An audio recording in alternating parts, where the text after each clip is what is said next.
नमस्कार दोस्तों, स्वागत है आपके अपने यूट्यूब चैनल संस्कृत अड्डा पर। दोस्तों, इस वीडियो में हम करेंगे बाल विकास एवं शिक्षा शास्त्र से संबंधित महत्वपूर्ण प्रश्न जो आपके आगे आने वाले एग्जाम के लिए जो महत्वपूर्ण हैंगे। क्योंकि एग्जाम में जो बाल विकास एवं शिक्षा शास्त्र से संबंधित जो क्वेश्चन जरूर पूछे जाते हैं, और ये जो क्वेश्चन है पहले भी जो एग्ज़ाम हुए हैं उनमें आए हुए हैं, और इस प्रकार के जो क्वेश्चन हैं इनके आगे भी आने की संभावना रहेगी। और दोस्तों, अगर आपने हमारी पहले वाली वीडियो नहीं देखी है तो इसे आप ऊपर कोने में आई बटन पर क्लिक करके देख सकते हैं। और इस वीडियो की जो पीडीएफ है आप हमारे टेलीग्राम ग्रुप से भी प्राप्त कर सकते हैं। उसका लिंक जो है आपको नीचे डिस्क्रिप्शन में मिल जाएगा। ये जो हमारे चैनल की जो प्ले लिस्ट है वहाँ पर जाकर अब तक की जितने भी वीडियो इन सभी को आप देख सकते हैं। तो दोस्तों, ये जो क्वेश्चन एग्जाम की दृष्टि से महत्वपूर्ण है तो हमारे साथ अंत तक बने रहिएगा। हमारा फर्स्ट क्वेश्चन है, निम्नलिखित में से कौन सी गतिविधि क्षेत्र को विद्यार्थी के सहविद्यालय या सह शैक्षिक पक्ष के अंतर्गत नहीं गिना जाता है। तो यहाँ पर जो राइट आंसर है ये ऑप्शन 4 रहेगा, पाठ्यचर्या विषय। तो ये जो विद्यालय जो होता है इसके अंतर्गत विद्यार्थी के द्वारा कई प्रकार की जो गतिविधियाँ अर्थात क्रियाएँ की जाती हैं, और इसके अंतर्गत कक्षा के जो शैक्षणिक जो कार्य होते हैं इनका संचालन जो है शामिल होता है, जिसमें अध्ययन कार्य जो है ये शामिल नहीं है। इस प्रकार की पाठ्यचर्या विषयों को विद्यालय कार्य के अंतर्गत शामिल किया जाता है। नेक्स्ट रहेगा, इनमें से कौन सा जो है ये संज्ञान से संबंधित नहीं है। तो राइट आंसर जो है यहाँ पर ऑप्शन 3 रहेगा, चलना जो है ये संज्ञान से संबंध नहीं रखता है। अगर हम ये जो संज्ञान जो शब्द दिया गया है इसके अर्थ की बात करें तो इसका अर्थ होता है समझना या समझ या ज्ञान।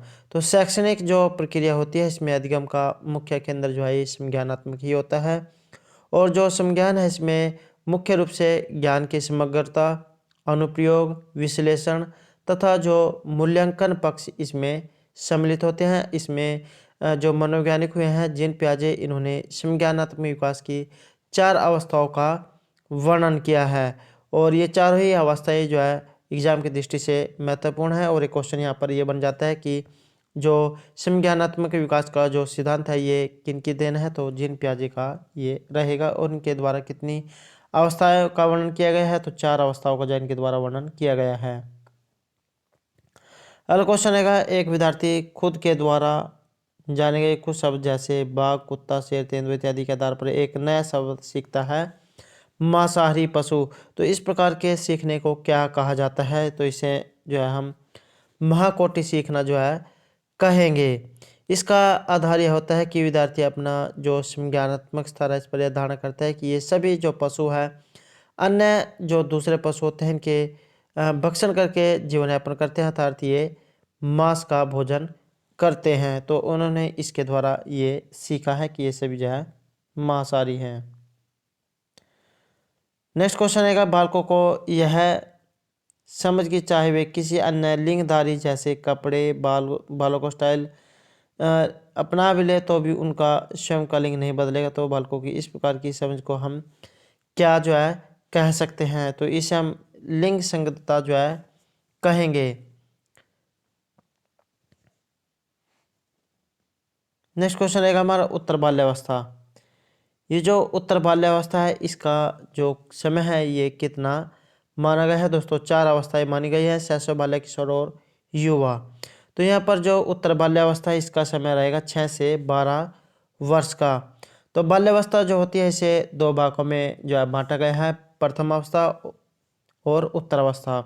तो यहाँ पर जो प्रथम अवस्था है ये 2 से 6 साल की मानी गई है, और उत्तर जो है 6 से 12 साल की मानी गई है।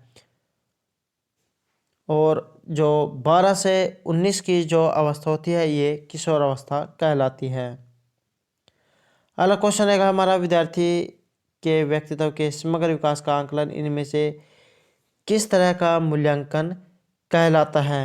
राइट आंसर जो यहाँ पर ऑप्शन 3 रहेगा, 1 और 2 दोनों।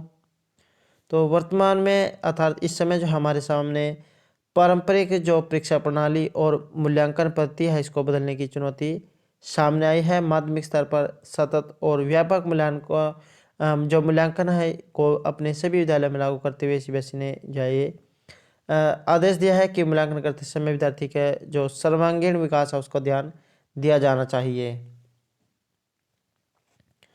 नेक्स्ट आएगा बॉन ब्रेनर का जो सिद्धांत है, इसके अनुसार नियम एवं रीति रिवाज बालक के किस परिस्थितिकी तंत्र के ये उदाहरण रहेंगे। राइट आंसर जो है यहाँ पर ऑप्शन 2 रहेगा, माइक्रो तंत्र। ये जो ब्रोन-फ्रेनर जो है, इनका परिस्थितिकी जो सिद्धांत है लोगों के विकास पर सामाजिक वातावरण के प्रभाव के बारे में सबसे अधिक स्वीकृति जो है स्पष्टीकरणों में से एक मानता है। और इस सिद्धांत के तहत जो है ब्रेनर का जो कहना है कि हम जिस वातावरण में बढ़ते हैं वह वातावरण हमारे जीवन के सभी पक्षों को प्रभावित करता है। अगला क्वेश्चन आएगा हमारा NDI अभिप्रेरणा सूत्र के जो प्रवर्तक हैं इनमें से किसे माना गया है। ये जो हिलगार्ड है, इन्हें NDI अभिप्रेरणा का प्रवर्तक माना गया है।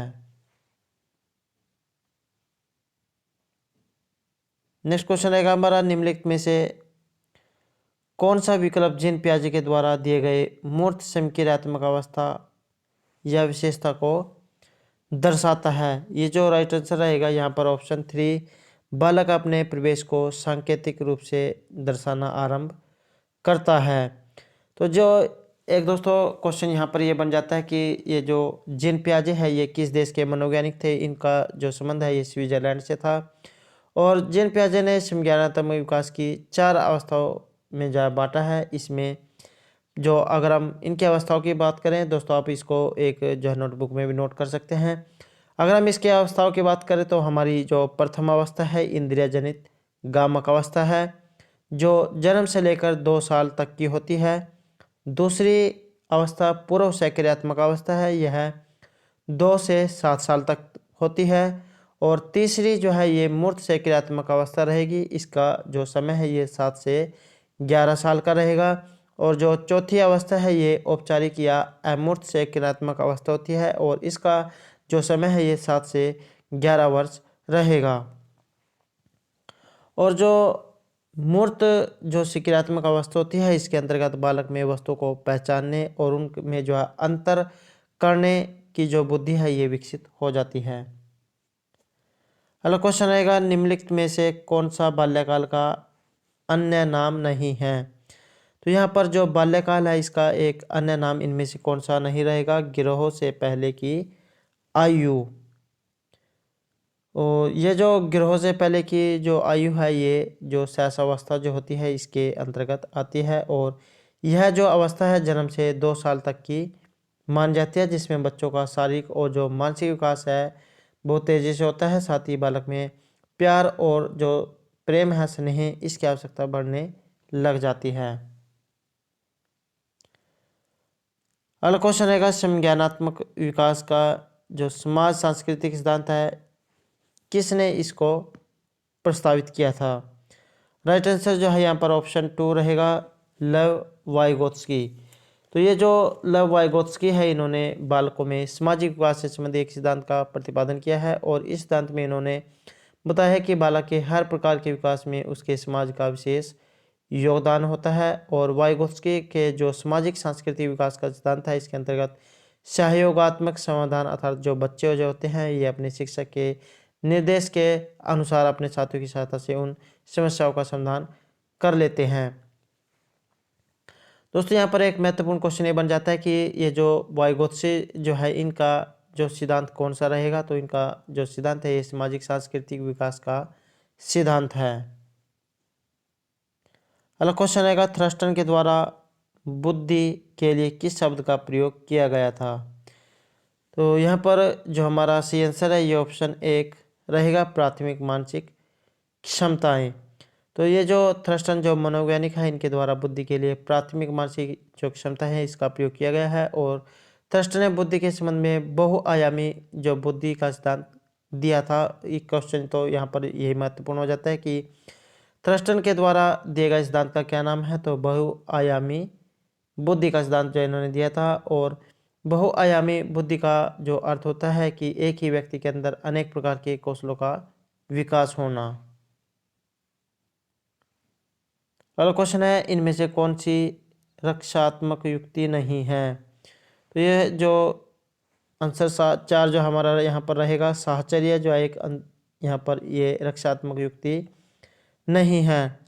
रक्षात्मक युक्ति जो होती है ये एक अचेतन और मनोवैज्ञानिक तंत्र होता है जो अस्वीकार्य या संभाविक रूप से हानिकारक उत्तेजनाओं से उत्पन्न चिंता को कम करता है।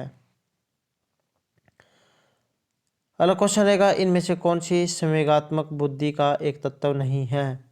तो यहाँ पर संवेगात्मक बुद्धि का एक तत्व कौन सा नहीं है, सी आंसर ऑप्शन 1 जो है रहेगा यहाँ पर उद्यमी समर्थता। ये जो संवेगात्मक बुद्धि जो होती है ये स्वयं की और दूसरों की भावनाओं और जो संवेग जो होते हैं उनको समझने, व्यक्त करने और नियंत्रित करने की एक योग्यता होती है। इस प्रकार संवेगात्मक भावना जो है दूसरों की भावनाओं को पहचानने की क्षमता, अलग अलग भावनाओं के बीच भेदभाव करने और उन्हें समझने में योगदान करती है। अगला क्वेश्चन रहेगा, अच्छे समायोजन की विशेषता। यहाँ पर जो ये अच्छा समायोजन है इसकी विशेषता इनमें से कौन सी रहेगी। राइट आंसर रहेगा ऑप्शन 1 सहनशीलता। तो यहाँ पर जो ये विकल्प जो दिए गए हैं, आत्मविश्वास में कमी, अनियमितता, दिनचर्या और संवेगात्मक स्थिरता, तो इसमें से जो सहनशीलता है ये समायोजन की विशेषता है। हमारा नेक्स्ट क्वेश्चन रहेगा, पहली जो मनोवैज्ञानिक प्रयोगशाला है इसकी स्थापना किसके द्वारा की गई थी। वेरी वेरी इंपॉर्टेंट जो क्वेश्चन रहेगा।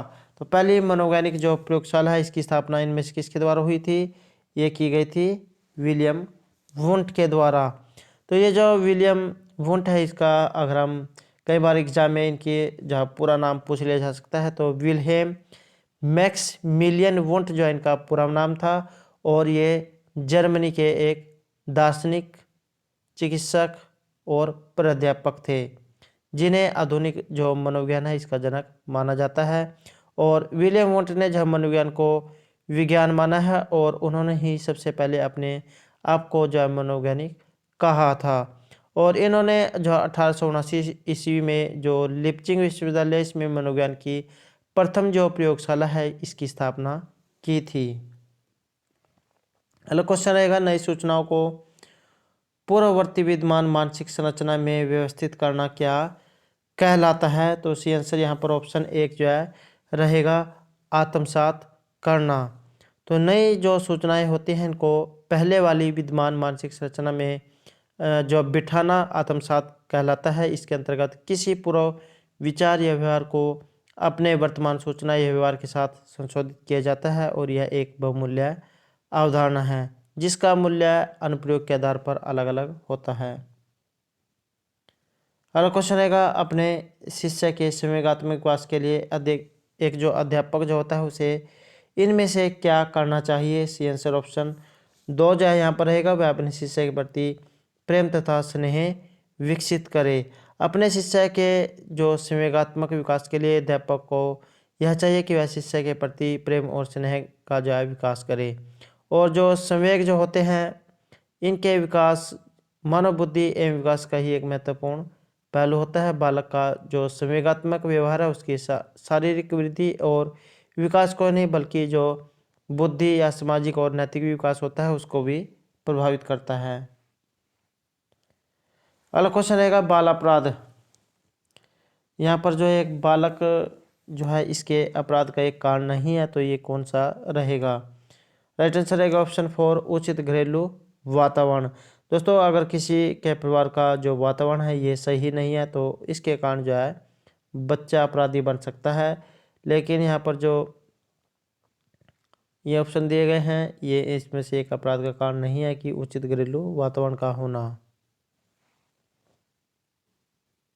नेक्स्ट क्वेश्चन रहेगा हमारा, बुद्धि का एक प्रकार जो साधारणतः नर्तक, एथलीट, सर्जन इत्यादि में पाया जाता है, तो ये कौन सा होता है। इसको हम शारीरिक गतिक बुद्धि कहते हैं। और बुद्धि का जो एक प्रकार है जो साधारणतः नर्तक अर्थात जो नाचने वाले होते हैं, नृत्य, एथलीट, सर्जन, इनमें पाया जाता है। यह शारीरिक गति बुद्धि कहलाता है। और बुद्धि शब्द का जो उपयोग है सामान्यतः प्रज्ञा, प्रतिज्ञा, ज्ञान और समझ के लिए किया जाता है। यह वह शक्ति होती है जो हमें समस्याओं का समाधान करने और उद्देश्यों को प्राप्त करने में हमें समर्थ बनाती है। अगला क्वेश्चन रहेगा, दृष्टि से ओझल हो जाने के बाद मस्तिष्क से ओझल हो जाना, ये विकासात्मक अवस्था की इनमें से कौन सी जैव विशेषता रहेगी? इसे जो हम संवेदी गामक अवस्था कहेंगे। राइट आंसर जो हमारा यहाँ पर ऑप्शन 1 जो है रहेगा। तो ये जो जीन पियाजे जो मनोवैज्ञानिक हैं, इन्होंने संज्ञानात्मक विकास का सिद्धांत दिया है, और पियाजे ने अपने सिद्धांत के अंतर्गत एक बात जो है सामने रखी थी कि बच्चों में बुद्धि का विकास उसके जन्म के साथ ही होता है। तो यहाँ पर जो ये मनोवैज्ञानिक है, इन्होंने 4 जो है संज्ञानात्मक विकास की अवस्थाएं बताई हैं। इंद्रिय जनित गामिक अवस्था, पूर्व सक्रियात्मक मूर्त और औपचारिक सक्रियात्मक अवस्था। नेक्स्ट क्वेश्चन रहेगा, कौन सा अभिप्रेरणा का एक घटक इनमें से नहीं है? ये जो रटने की जो प्रवृत्ति होती है, जिसे हम रट्टा मार भी कह देते हैं, तो ये इनमें से एक अभिप्रेरणा का एक घटक नहीं है।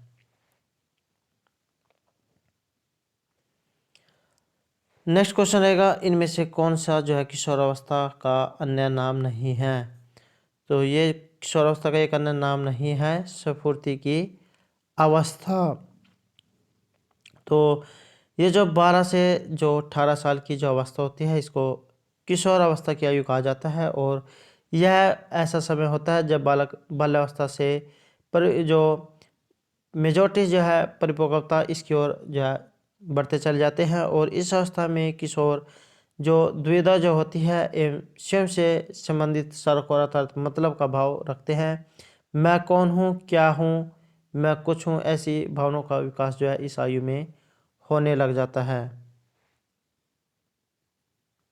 नेक्स्ट है, इनमें से कौन सा जो है ये सामूहिक अशाब्दिक बुद्धि परीक्षण नहीं है? तो इनमें से कौन सा एक बुद्धि परीक्षण नहीं है? ये जो आर्मी अल्फा परीक्षण है, ये अशाब्दिक बुद्धि परीक्षण इनमें से नहीं है। तो ये जो सामूहिक जो अशाब्दिक बुद्धि परीक्षण है, इसके अंतर्गत आर्मी बीटा जो परीक्षण है, शिकागो परीक्षण, रेवेंस प्रोग्रेसिव मैट्रिक्स परीक्षण, इनको शामिल किया जाता है। जबकि जो सामूहिक अशाब्दिक बुद्धि परीक्षण है, इसके अंतर्गत आर्मी अल्फा परीक्षण को शामिल नहीं किया गया है। और ये जो आर्मी अल्फा परीक्षण है, इसका जो प्रयोग है, ये पहला जो विश्व युद्ध हुआ था, प्रथम विश्व युद्ध 1914, इसके दौरान जो है पढ़े लिखे अधिकारी वर्ग के सैनिकों के चयन के लिए जो है इसका जो प्रयोग ये किया जाता था। अगला क्वेश्चन आएगा हमारा, कोलबर्ग के अनुसार नैतिक विकास की एक ऐसी अवस्था जिसमें कोई व्यक्ति अपनी नैतिकता को वर्तमान में प्रचलित सामाजिक मानदंडों अथवा नियमों के अनुरूप आंकता है, को नैतिकता की ओर कौन सी जो अवस्था यहाँ पर कहा गया है? तो इसे हम नैतिकता का जो परंपरागत स्तर है ये कहते हैं। नैतिक विकास की एक ऐसी अवस्था होती है जिसमें कोई व्यक्ति अपनी नैतिकता को वर्तमान में प्रचलित सामाजिक मानदंड या नियमों के अनुरूप आंकता है। नेक्स्ट क्वेश्चन आएगा, अधिगम का वह प्रकार जिसमें विद्यार्थी दी गई अधिगम सामग्री की सहायता से नए विचार या नए नियम को जानते हुए सीखने का प्रयास करता है, इसे इनमें से क्या कहा जाता है? तो हम इसे जो है इसे अन्वेषण कहेंगे। अन्वेषण जो होता है किसी चीज़ की खोज करना या जांच परख करना, जो है ये अन्वेषण होता है। तो शिक्षण अधिगम प्रक्रिया के जो सिद्धांत होता है, इसका अध्ययन करने पर पता चलता है कि छात्रों को किस विषय वस्तु के विषय में कैसे सिखाया जाए। और अधिगम की जो प्रक्रिया है, इसके विभिन्न तरीकों के अंतर्गत व्याख्या, विस्तृत मूल्यांकन, विचार विस्तार, मानक अन्वेषण को जो इसमें शामिल किया जाता है। अगला क्वेश्चन आएगा हमारा, इनमें से कौन सा विकल्प समाजीकरण की प्रक्रिया के अंतर्गत नहीं आता है? तो यहाँ पर समाजीकरण की जो प्रक्रिया है, इसके अंतर्गत आत्म केंद्रित व्यवहार नहीं आता है। समाजीकरण जो है ये केवल कौशल क्षमता प्राप्त करना या अनुकरण करना ही नहीं, अपितु बल्कि जो है इसके माध्यम से व्यक्ति जीवन से संबंधित अनेक प्रकार के विचारों को भी सीखता है। ये जो किम्बलांग जो यंग जो एक मनोवैज्ञानिक हुए हैं, इनके अनुसार समाजीकरण वह प्रक्रिया होती है जिसके द्वारा व्यक्ति सामाजिक तथा सांस्कृतिक क्षेत्र में प्रवेश करता है एवं समाज के विभिन्न समूहों का सदस्य बनता है। नेक्स्ट क्वेश्चन रहेगा हमारा, ये जो मंगोलिज्म है के प्रकार के मानसिक मंदतापूर्ण बालकों का लगभग बुद्धि स्तर प्रचार क्या होता है? राइट आंसर जो यहाँ पर ऑप्शन 1 रहेगा 20 से 25। तो ये जो मंगोलोजियम प्रकार के जो मानसिक मंदतापूर्ण जो बालक होते हैं उनका जो बुद्धि स्तर है 20 से 25 तक होता है। मंगोलोजियम जो है यहाँ पर ये मंद बुद्धि बालक जो है उनसे लगाया गया है, उनका बुद्धि स्तर 20 से 25 के बीच का होता है। और सर्वप्रथम जो मनोवैज्ञानिक है टर्मन, उन्होंने बुद्धि लब्धि ज्ञात करने की विधि बताई थी। एक क्वेश्चन दो यहाँ पर दोस्तों यही बन जाता है कि बुद्धि लब्धि बुद्धि लब्धि ज्ञात करने की जो विधि है ये किसकी देन है? तो टर्मन के द्वारा इसको बताया गया था। और इनके अनुसार बुद्धि लब्धि जो है बच्चे की मानसिक आयु को उनकी वास्तविक आयु से भाग करके और 100 से गुणा करने पर प्राप्त होती है। और इसका जो सूत्र है बुद्धि लब्धि बराबर मानसिक आयु बटे वास्तविक आयु गुणा 100। नेक्स्ट क्वेश्चन रहेगा व्यक्तित्व संयोजन की जो प्रत्यक्ष विधि है ये इनमें से कौन सी रहेगी? राइट आंसर रहेगा ऑप्शन 4 बाधा निराकरण। ये जो गेट्स जो मनोवैज्ञानिक हुए हैं इनके अनुसार संयोजन जो है निरंतर चलने वाली एक प्रक्रिया है जिसके द्वारा व्यक्ति अपने और अपने वातावरण के बीच जो है संतुलित संबंध रखने के लिए अपने व्यवहार में परिवर्तन करता है। और यहाँ पर व्यक्तित्व जो संयोजन है इसकी 2 विधियाँ बताई गई हैं। एक तो है प्रत्यक्ष विधि और दूसरी है अप्रत्यक्ष विधि।